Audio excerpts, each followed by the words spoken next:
Hi, boys and girls. Today I have a story to share with you that is one of my favorites, and maybe you have already read it. It's called Caps for Sale, a tale of a peddler, some monkeys, and their monkey business.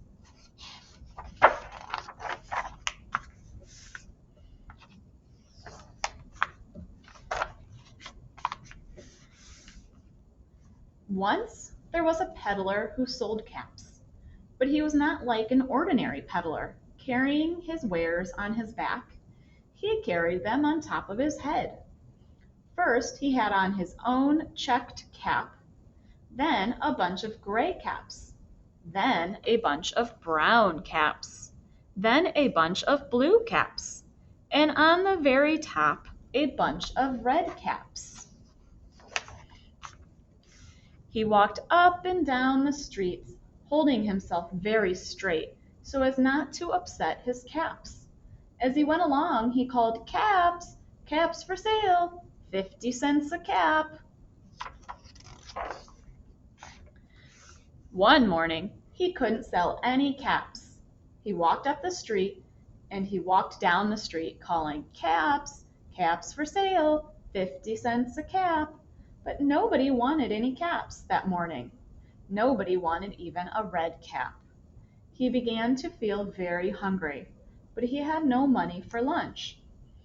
"I think I'll go for a walk in the country," said he, and he walked out of town, slowly, slowly, so as not to upset his caps. He walked for a long time until he came to a great big tree. "That's a nice place for a rest," thought he, and he sat down very slowly under the tree and leaned back little by little against the tree trunk so as not to disturb the caps on his head. Then he put up his hand to feel if they were straight. First, his own checked cap, then the gray caps, then the brown caps, then the blue caps, then the red caps on the very top. They were all there, so he went to sleep. He slept for a long time. When he woke up, he was refreshed and rested. But before standing up, he felt with his hand to make sure his caps were in the right place. All he felt was his own checked cap. He looked to the right of him, no caps. He looked to the left of him, no caps. He looked in back of him, no caps. He looked behind the tree, no caps. Then he looked up into the tree, and what do you think he saw? On every branch sat a monkey. On every monkey was a gray or a brown or a blue or a red cap. The peddler looked at the monkeys. The monkeys looked at the peddler. He didn't know what to do. Finally, he spoke to them.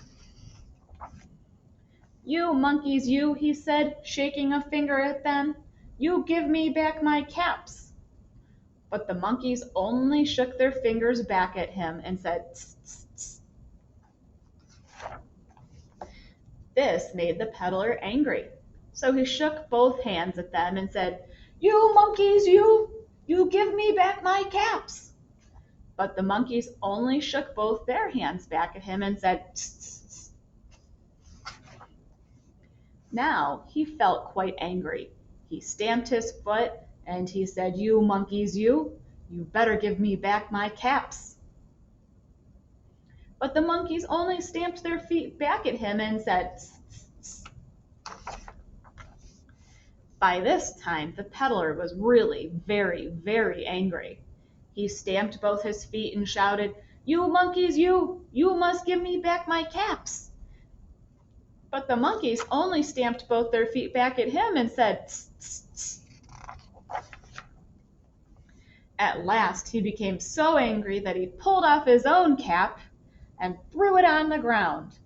and began to walk away. But then each monkey pulled off his cap, and all the gray caps, and all the brown caps, and all the blue caps, and all the red caps came flying down out of the tree.